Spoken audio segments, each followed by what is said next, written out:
Well, good morning class.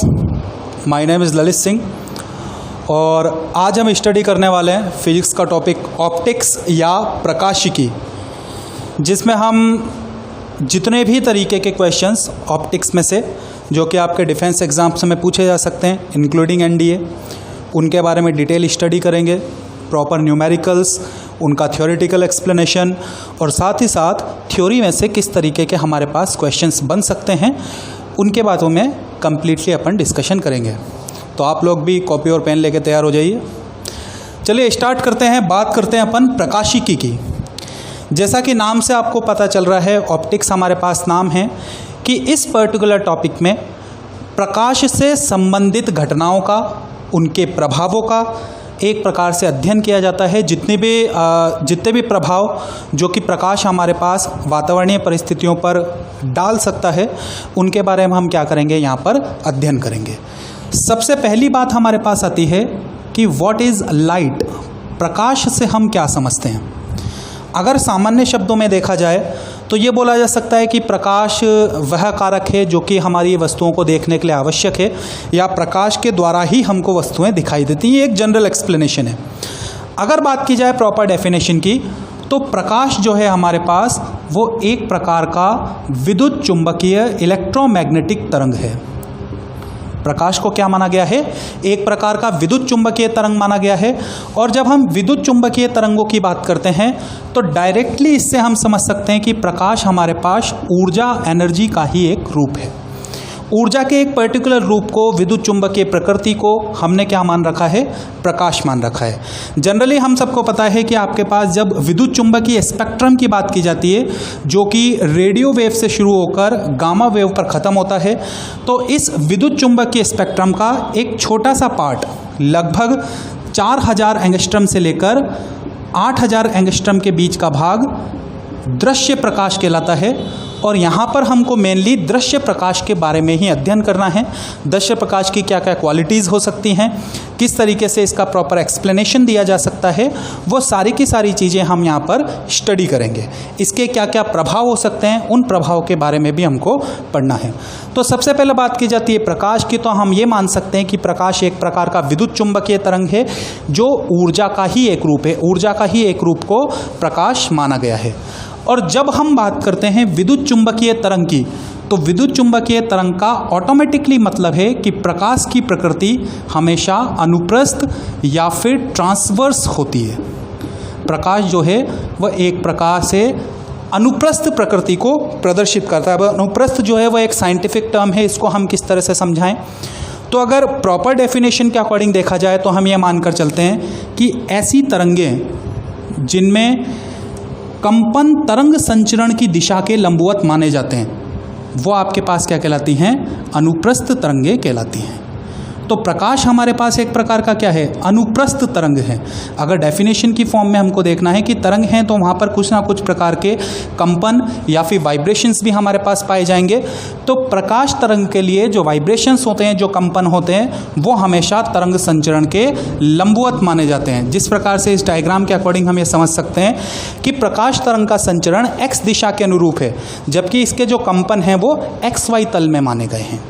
तो प्रकाश अनुप्रस्थ प्रकृति प्रदर्शित करता है और अनुप्रस्थ प्रकृति प्रदर्शित करने के कारण इसके जो तरंग कंपन हैं वो हमेशा तरंग संचरण की दिशा के लंबवत माने जाएंगे। ये इसका एक साइंटिफिक एक्सप्लेनेशन, साइंटिफिक डेफिनेशन दिखा गया है।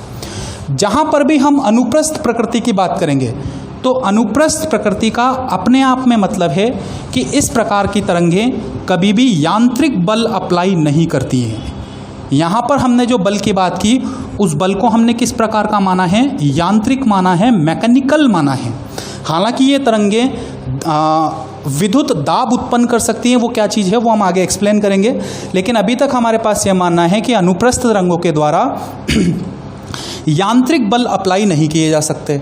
यांत्रिक बल का मतलब है कि आप, ऐसा नहीं है कि कागज़ के टुकड़े पर अगर आपने प्रकाश डाला तो वो अपनी जगह से मूवमेंट करने लग जाए, वो प्रैक्टिकली पॉसिबल नहीं है, क्योंकि प्रकाश विद्युत चुंबकीय अनुप्रस्थ तरंग होने के कारण यांत्रिक बल अप्लाई नहीं कर सकता है। इसके द्वारा यांत्रिक बलों की प्रकृति को क्या मान लिया गया, शून्य मान लिया गया। नेक्स्ट हम ये देखते हैं कि यदि यहाँ पर यांत्रिक बल ही शून्य है तो ऑफकोर्स हमारे पास यांत्रिक कार्य भी कितना होगा, शून्य हो जाएगा। आपके पास प्रकाश तरंगों के द्वारा किया गया यांत्रिक कार्य भी कितना होना चाहिए? शून्य होना चाहिए। यांत्रिक कार्यों का मतलब है कि ये हमारे पास किसी भी तरीके से डिस्प्लेसमेंट के लिए, विस्थापन के लिए उत्तरदायी नहीं हो सकता है। तो हम ये मानकर चले कि प्रकाश विद्युत चुंबकीय तरंग है, ऊर्जा है जिसकी प्रकृति अनुप्रस्थ होती है। अनुप्रस्थ का मतलब है कि तरंग का कंपन संचरण की दिशा के लंबवत माना जाएगा। ये यांत्रिक बल अप्लाई नहीं करेंगे, जिसकी वजह से इनके द्वारा किया गया यांत्रिक कार्य भी क्या होगा? शून्य होगा। ये प्रकाश का एक बेसिक स्ट्रक्चर है। लाइट इन बेसिक प्रॉपर्टीज़ को फॉलो करती है। तो प्रकाश हमारे पास क्या चीज़ है वो आप लोगों को समझ में आ गया होगा। अब नेक्स्ट जब हम ऑप्टिक्स की बात करते हैं, प्रकाशिकी की बात करते हैं, तो प्रकाशिकी को दो तरीके से स्टडी करा जाता है। एक कहलाता है आपके पास किरण प्रकाशिकी और दूसरा हमारे पास होता है तरंग प्रकाशिकी। किरण प्रकाशिकी मतलब रे ऑप्टिक्स और तरंग प्रकाशिकी मतलब वेव ऑप्टिक्स। और इन दोनों ही टॉपिक से हमारे पास क्वेश्चंस पुटअप किए जाते हैं, बोथ थ्योरेटिकली एंड न्यूमेरिकली। तो सबसे पहले हम बात करते हैं किरण प्रकाशिकी की, कि किरण प्रकाशिकी क्या चीज़ होती है। तो आप ये मान लिए कि प्रकाश के वे प्रभाव जिनमें प्रकाश की तीव्रता में परिवर्तन ना हो, उन सभी प्रकाशों को किरण प्रकाशिकी या फिर रे ऑप्टिक्स के अंतर्गत स्टडी करा जाता है।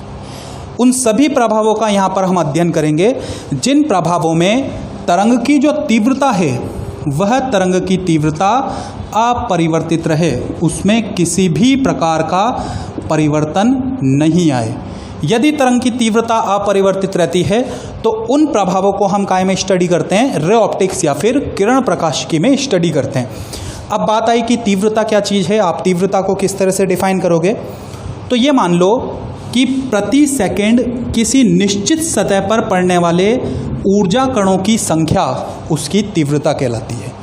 एक निश्चित सतह पर निश्चित समय में जितने ऊर्जा कण, जितने प्रकाशीय कण आपतित होते हैं उनको हम क्या मान सकते हैं? तीव्रता मान सकते हैं। तीव्रता को समझने के लिए हम एक बेसिक स्ट्रक्चर, बेसिक एग्जाम्पल की बात करते हैं कि सपोज ये हमारे पास हमारा सूर्य है, ठीक है, और सूर्य होगा तो ये प्रकाश किरणें आसानी से उत्सर्जित करेगा। ये सूर्य के द्वारा प्रकाश तरंगे, प्रकाश जो है वो उत्पन्न किया जा रहा है। ये सूर्य हमारे पास प्रकाश उत्पन्न कर रहा है। सपोज ये पेन, ये मार्कर हमारे पास एक सतह है। इस मार्कर को हम सूर्य के जितना ज़्यादा पास में रखेंगे, इससे गुजरने वाले तरंगों की संख्याएं उतनी ही ज़्यादा है। और जैसे जैसे आप इसको दूर लेते जाओगे वैसे वैसे इस मार्कर से गुजरने वाली तरंगों की संख्या में कमी आती जाएगी। तो हम ये कह सकते हैं कि इस मार्कर की सतह से जितनी आपके पास प्रकाश तरंगे जा रही हैं, इसके ऊपर आपतित हो रही हैं, उन तरंगों को हमने क्या बोल रखा है? तीव्रता के द्वारा प्रदर्शित कर रखा है। निश्चित समय में निश्चित सतह के ऊपर जितनी किरणें आपतित होंगी उसको क्या बोल दिया जाएगा? तीव्रता के द्वारा प्रदर्शित कर दिया जाएगा। अगर हमारे पास मार्कर यहाँ था, हम जैसे जैसे इसको दूर लेते गए इसमें जाने वाली प्रकाश किरणों की संख्या में कमी आती गई, तो पहली चीज़ हमको पता चल गई कि जो तीव्रता होती है वह सतह से, वह स्रोत से सतह की दूरी पर निर्भर करती है। जब मार्कर पास में था तो ज़्यादा किरणें और जब मार्कर दूर चला गया तो कम किरणें। तो हम ये बोल सकते हैं कि पहली कंडीशन हमारे पास जो तीव्रता है वह किसके ऊपर डिपेंड करी? स्रोत से सतह की दूरी के ऊपर डिपेंड करी। दूसरा हम ये बोल सकते हैं कि सपोज पहले वाले केस में हमारे पास मार्कर का साइज़ ये था, और अगर एक केस में स्थिति में परिवर्तन किए बिना यदि इसकी साइज़ को बढ़ा दिया जाए कि ये हमारे पास फर्स्ट केस का मार्कर है और फिर हम क्या करें? इसकी साइज़ को बढ़ा दें, इसके आकार को बढ़ा दें, तो जैसे ही आकार में बढ़ोतरी की गई तो पहले वाले के कंपैरिजन में यहाँ पर ज़्यादा प्रकाश किरणें हमारे पास निकलेंगी। तो हम कहेंगे कि इसकी तीव्रता में क्या हो चुका है? वृद्धि हो चुका है। तो हम ये बोलते हैं कि किसी भी तरंग की तीव्रता स्रोत से, सतह और स्रोत के मध्य दूरी तथा सतह के आकार पर निर्भर करती है। ठीक है, ये चीज़ आपको याद रखनी है, आगे जाकर हमारे पास बहुत काम में आने वाली है। ये एक थ्योरेटिकल क्वेश्चन भी बनता है यहाँ पर कि किसी भी तरंग की तीव्रता निम्न में से किन तथ्यों के ऊपर निर्भर करेगी? तो वो दूरी के ऊपर निर्भर करेगी, सतह के आकार पर निर्भर करेगी, दोनों पर निर्भर करेगी। अगर हम केवल ये क्वेश्चन कर दें कि क्या सतह का दूरी बढ़ाने पर तीव्रता में परिवर्तन होता है? ये होता है, बिल्कुल ऑफ कोर्स आंसर है, लेकिन ये कंप्लीट आंसर नहीं है। वहाँ पर हमको सतह का आकार भी पता होना चाहिए। तो किसी भी तरंग की जो तीव्रता होती है वह स्रोत से सतह की दूरी के साथ साथ सतह के आकार पर भी निर्भर करती है। तो जब हम किरण प्रकाशिकी की बात करते हैं तो किरण प्रकाशिकी का मतलब प्रकाश से संबंधित वे घटनाएं, वे एग्जाम्पल्स, वे प्रभाव जिनमें तरंग की तीव्रता, प्रकाश की तीव्रता अपरिवर्तित रहे, उनको हमको काय में अध्ययन करना है?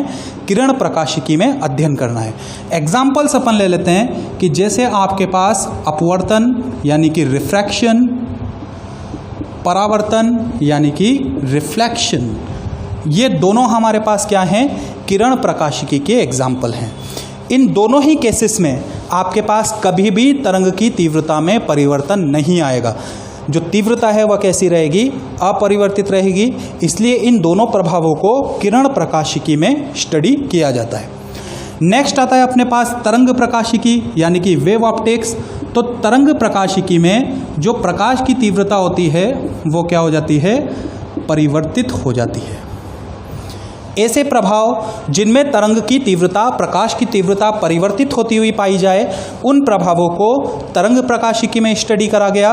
और इसके एग्जाम्पल्स की फॉर्म में अपन लिख सकते हैं। जैसे आपका एग्जाम्पल है व्यतिकरण, इंटरफेरेंस, इसी के साथ साथ विवर्तन यानी कि डिफ्रैक्शन और ध्रुवण यानी कि पोलराइजेशन।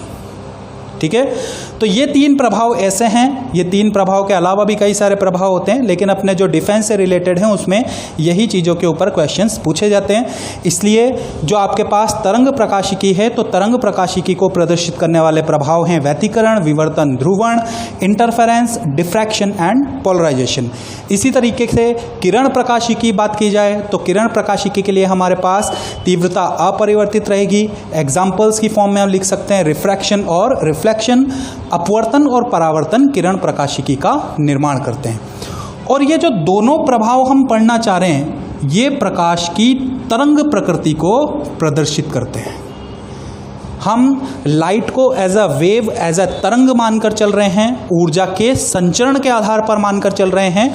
तो उस आधार पर प्रकाश जब तरंगीय प्रकृति प्रदर्शित करेगा तो वो दो प्रकार की स्टडी होगा, एक किरण प्रकाशिकी, तरंग प्रकाशिकी।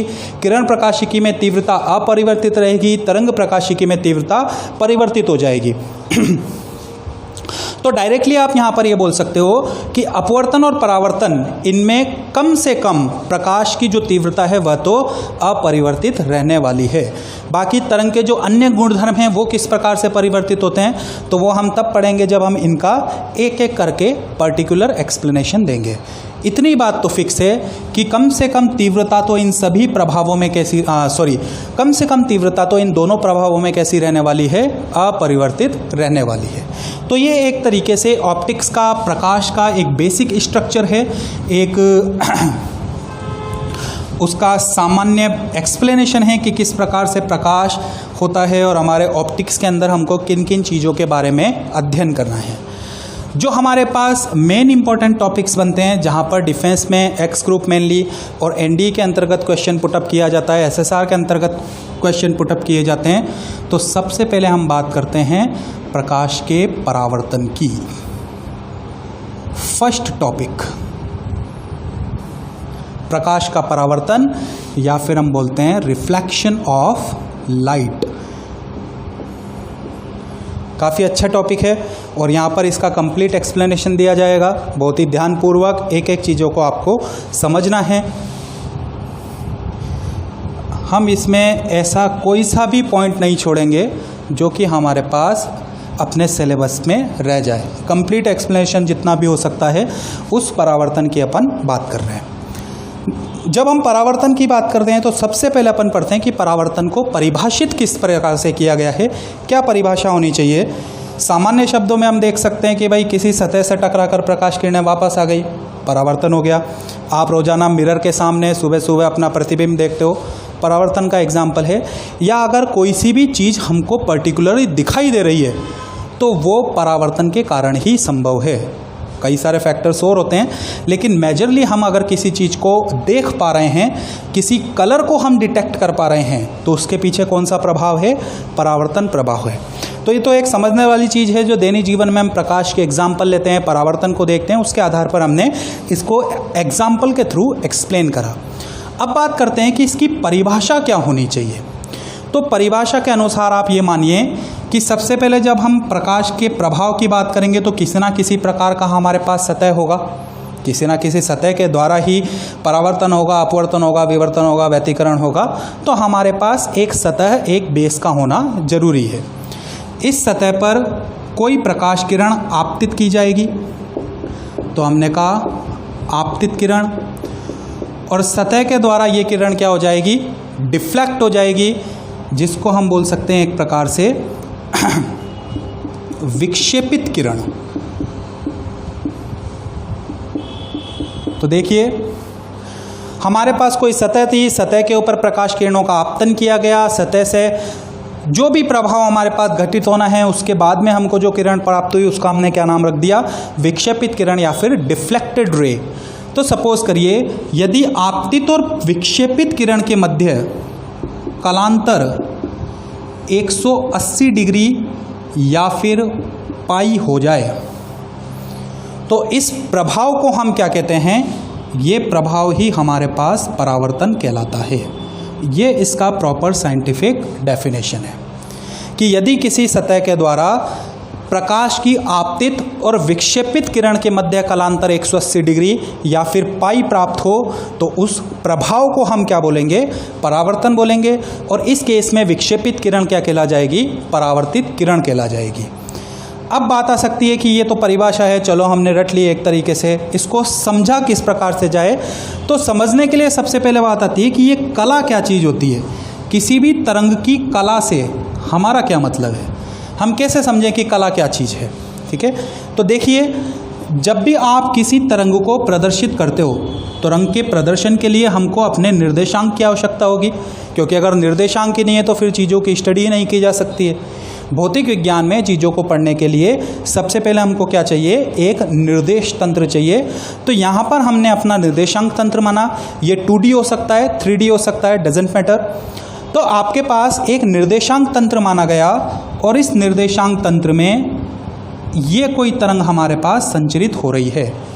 समय के किसी क्षण पर इसकी कोणीय स्थिति ही इसकी कला कहलाती है। ठीक है, कि किसी भी बिंदु की, भाई अगर ये तरंग आगे की तरफ चल रही है तो टाइम के रेस्पेक्ट में आगे की तरफ चल रही होगी। हम अपना एक्सिस बनाएंगे, यहाँ पर इसका आयाम लिखा गया, यहाँ हमने इसका कोण लिख रखा है।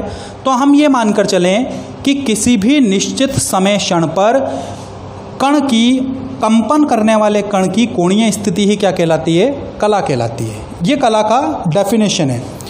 स्टैंडर्ड की फॉर्म में जब हम कला को डिफाइन करते हैं तो हम ये मान लेते हैं कि जो रेफरेंस सिस्टम के अकॉर्डिंग प्रारंभिक बिंदु होगा, उस प्रारंभिक बिंदु की कला ही संपूर्ण तरंग की कला कहला जाएगी। बात क्लियर? जैसे इसको एक प्रॉपर एक्सप्लेनेशन के द्वारा देखें तो हम ये देखते हैं कि सपोज आपके पास एक साइन फलन बनाया गया। साइन फलन का मतलब हमने एक फंक्शन लिया y is equal to sine x।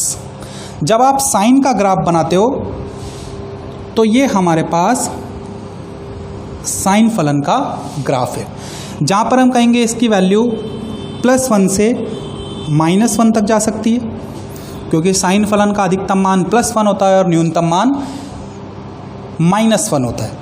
तो इस आधार पर ये हमारा ओरिजिन हो गया, मूल बिंदु हो गया 0, ये हमारे पे ऐसे 180 डिग्री पाई, ये हमारे पास है 360 डिग्री 2 पाई, ये हमारे पास है कोणीय स्थिति π/2 और ये हमारे पास है कोणीय स्थिति 3π/2। हमने कहा कि t इक्वल टू 0 पर कोणीय स्थिति फाई कितनी है? 0 है। ये t इक्वल टू 0 पर कोणीय स्थिति 0 हो गई। तरंग के पूर्ण चक्र में लिया गया समय, इसको हम किसके द्वारा प्रदर्शित करते हैं? तरंग के आवर्त काल के द्वारा प्रदर्शित करते हैं, टाइम पीरियड है। तो अगर आपके बात की जाए एक पूर्ण आवर्त काल की, तो कोणीय स्थिति कितनी प्राप्त हो गई हमको? 2 पाई प्राप्त हो गई। अगर हम बात करें अर्ध आवर्तकाल की T/2 की, कोणीय स्थिति कितनी प्राप्त हो गई हमको? पाई प्राप्त हो गई। बात क्लियर? अगर बात करते हो आप T/4 की, तो कोणीय स्थिति कितनी प्राप्त हो रही है हमको? 90 डिग्री π/2 प्राप्त हो रही है। तो हमने देखा कि जैसे जैसे हमारे पास कण की स्थिति चेंज होती जा रही है, ऑटोमेटिकली उसकी कोणीय स्थिति में भी हमको क्या दिख रहा है? परिवर्तन दिखाई दे रहा है। तो हमारे पास ये बात बोली गई कि जब भी आपके पास तरंग के समय क्षण चेंज होंगे, उन समय क्षणों पर जो कोणीय स्थिति होगी वही क्या कहला जाएगी? कला कहला जाएगी। और यहाँ पर जब हम कला का निर्धारण करते हैं, तब हम ये मानते हैं कि स्टैंडर्ड की फॉर्म में t=0 पर जो कोणीय स्थिति प्राप्त हो रही है उसी को क्या बोला गया है? तरंग की कला बोला गया है। इसलिए जब आप साइन फलन की कला की बात करते हो, तो साइन फलन की कला हमेशा कितनी मानी गई है? 0 डिग्री मानी गई है। तो ये एक प्रकार से कला से मतलब है फेज़ किसी तरंग का क्या होता है, उस फेज़ का एक्सप्लेनेशन दे दिया गया। स्टैंडर्ड फॉर्म में जब हमारे पास प्रारंभिक समय क्षण की बात की गई, तो प्रारंभिक समय क्षण पर जो कला होगी उसी को क्या मान लिया जाएगा? जो कोणीय स्थिति होगी उसी को तरंग की कला मान लिया जाएगा। अब जब हमने परावर्तन का डेफिनेशन देखा था, तो परावर्तन के डेफिनेशन में हमने ये देखा था कि आपतित तरंग और विक्षेपित तरंग के मध्य कलांतर 180 डिग्री आता है। इस 180 डिग्री को आप कैसे समझते हो? तो इसको एक बहुत ही बेसिक एग्जांपल से समझाते हैं कि सपोज ये आपके पास क्या पड़ा हुआ है? मिरर पड़ा हुआ है, दर्पण पड़ा हुआ है। यहाँ से आपके पास प्रकाश को आपतित करा गया और ये प्रकाश पुनः क्या हो जाएगा? परावर्तित हो जाएगा। ये एक प्रॉपर एक्सप्लेनेशन है, एक छोटा सा एग्जाम्पल है। और यहाँ पर ये प्रकाश किरण आई, परावर्तित आई।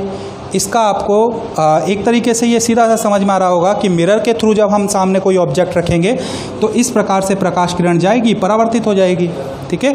इसका दर्पण के भीतर यहाँ कहीं ना कहीं प्रतिबिंब बन जाएगा। प्रतिबिंब कैसे बनेंगे, क्यों बनेंगे, वो अपन आगे देखेंगे।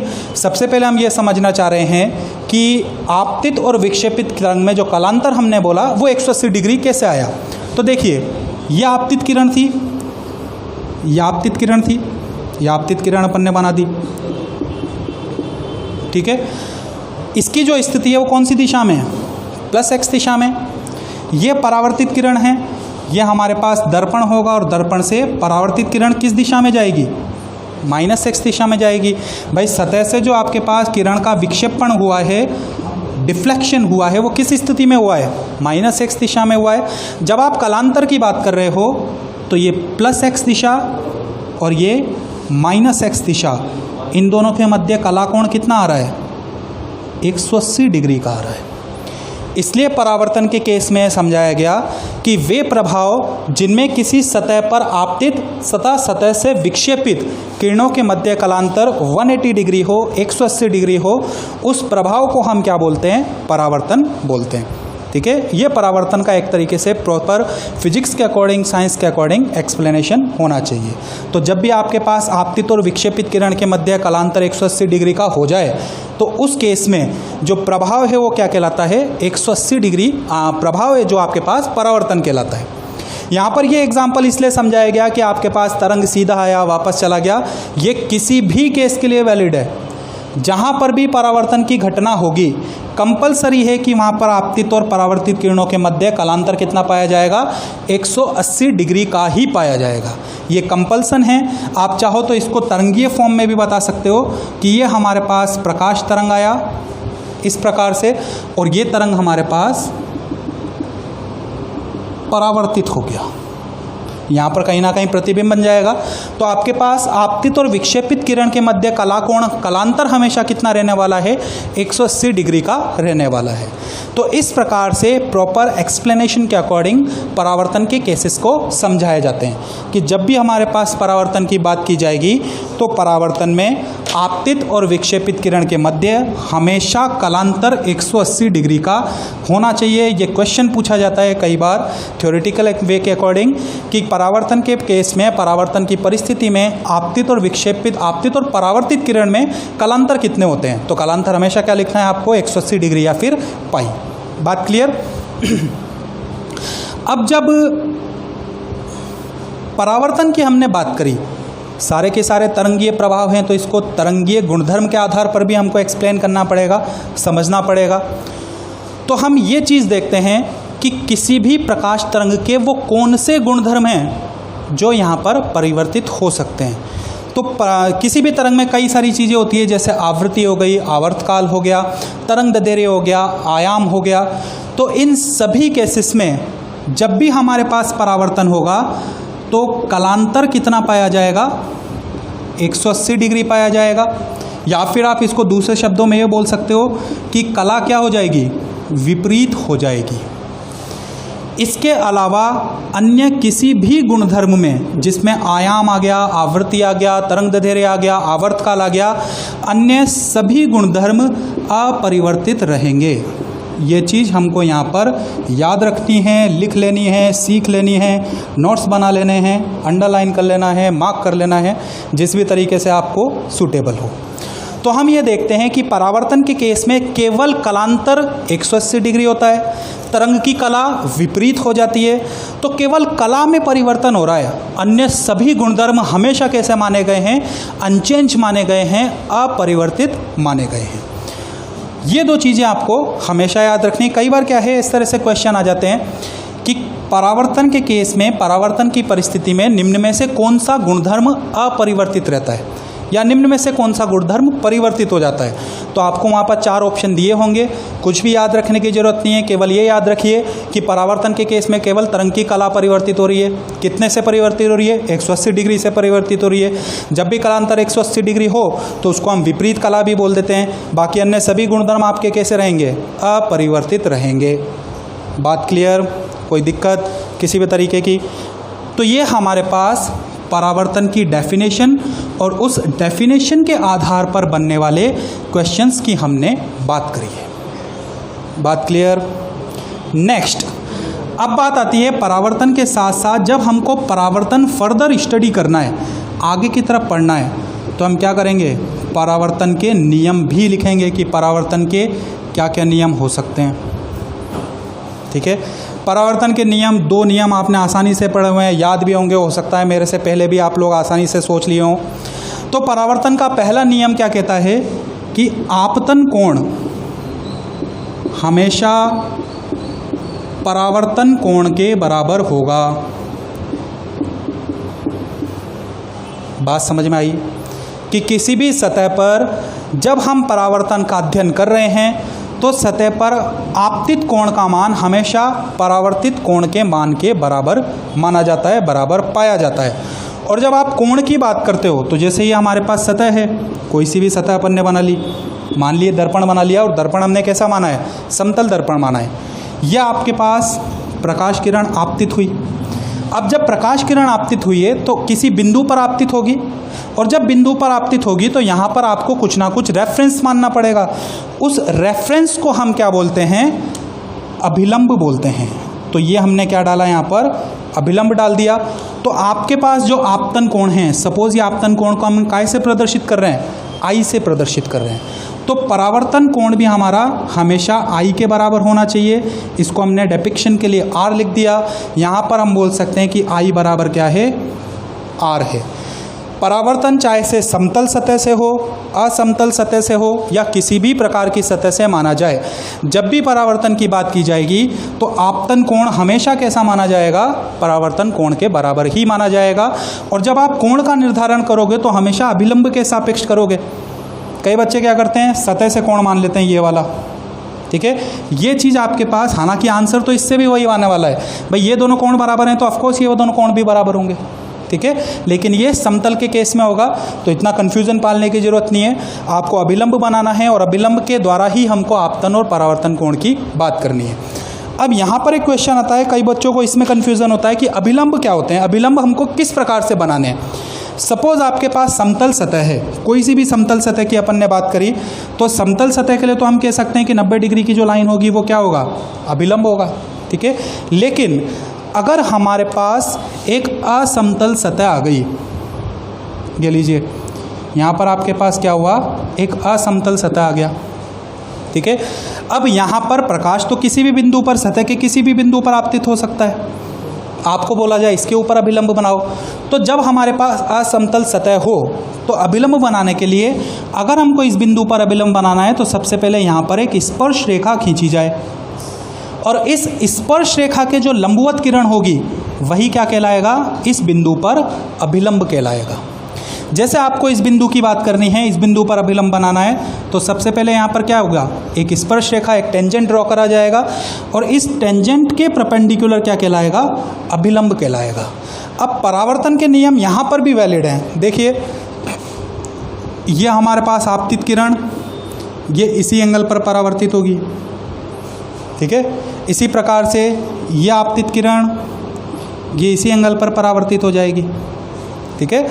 तो सतह के हर आपतित बिंदु के लिए परावर्तन का नियम क्या रहने वाला है, वैलिड रहने वाला है। इसलिए इसको एक तरीके से लॉ बोला गया है कि आपके पास आपतन कोण का मान हमेशा परावर्तन कोण के कैसा माना जाएगा, बराबर माना जाएगा। तो ये आपके पास परावर्तन का पहला नियम है। और दूसरे नियम की बात करें तो दूसरा नियम भी आप सभी को याद होगा कि हमारे पास आपतित किरण, अभिलंब और परावर्तित किरण, ये तीनों किरणें या ये तीनों फैक्टर्स हमेशा एक ही तल में होते हैं। ये हमको बचपन से सिखाया गया है। 5वीं 6ठी क्लास जब से आपने परावर्तन पढ़ा होगा, ये नियम भी पढ़ा होगा कि आपतित किरण, अभिलंब और परावर्तित किरण हमेशा एक ही तल में होंगे। बात आती है कि एक ही तल में होने का औचित्य क्या है, तात्पर्य क्या है, क्या मतलब है कि अगर ये तीनों चीज़ें एक ही तल में हो तो इससे हम क्या समझते हैं। तो ये मानिए कि जब हम प्रतिबिंब का निर्माण करते हैं परावर्तन के द्वारा, तो प्रतिबिंब हम 2 प्रकार का बनाते हैं। एक होता है समतलीय प्रतिबिंब, जिसको काल्पनिक प्रतिबिंब बोल दिया जाता है, और एक होता है त्रिविमीय प्रतिबिंब, जिसको वास्तविक प्रतिबिंब बोला जाता है। तो यहाँ पर परावर्तन के द्वारा अगर एक सतह के द्वारा परावर्तन हो रहा है तो उसके आधार पर हमेशा ही बनने वाला प्रतिबिंब द्विविमीय होगा, 2D होगा, या फिर हम कह सकते हैं कि काल्पनिक प्रतिबिंब हमारे पास बनेंगे। सतह के संयोजन के द्वारा आप वास्तविक प्रतिबिंब प्राप्त कर सकते हो, ठीक है। लेकिन अगर सिंगल सतह है, एकल सतह के द्वारा परावर्तन देखा गया है, तो वहाँ पर प्रतिबिंब हमेशा कैसे होंगे, द्विविमीय होंगे और काल्पनिक होंगे। ये बात हमको हमेशा याद रखनी है। और मेरी बोली हुई बातों पर गौर करिए। हम यहाँ पर ये कह रहे हैं कि यदि एकल सतह के द्वारा परावर्तन होता है तो 2D और काल्पनिक प्रतिबिंब बनता है। यदि सतह के संयोजन की बात कर ली जाए तो सतह के संयोजन के द्वारा जरूर आप वास्तविक प्रतिबिंब प्राप्त कर सकते हो। एग्जाम्पल गोलीय सरफेस के एग्जाम्पल है, जब अपन आगे एक्सप्लेन करेंगे तो वहाँ पर देखेंगे।